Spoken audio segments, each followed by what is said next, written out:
راشدہ ہے، رسول اللہ صلی اللہ علیہ وسلم کے صحابی حضرت سفینہ رضی اللہ تعالی عنہ فرماتے ہیں کہ نبی پاک صلی اللہ علیہ وسلم نے فرمایا کہ میرے بعد جو خلافت ہے وہ 30 سال ہو گئی تھی. کتنی ہو گئی تھی؟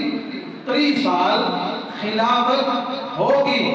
حضرت سیدنا ابو بکر صدیق رضی اللہ تعالیٰ عنہ آپ کی خلافت ہے 2 سال 4 ماہ، 2 سال 4 مہینے.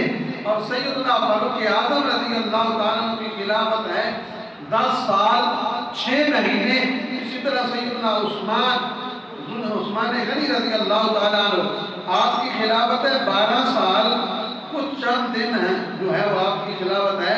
تو چوتھے خلیفہ سیدنا علی المرتضی شیر خدا آپ کی خلافت کی مدت ہے تقریباً 4 سال اور 9 مہینے.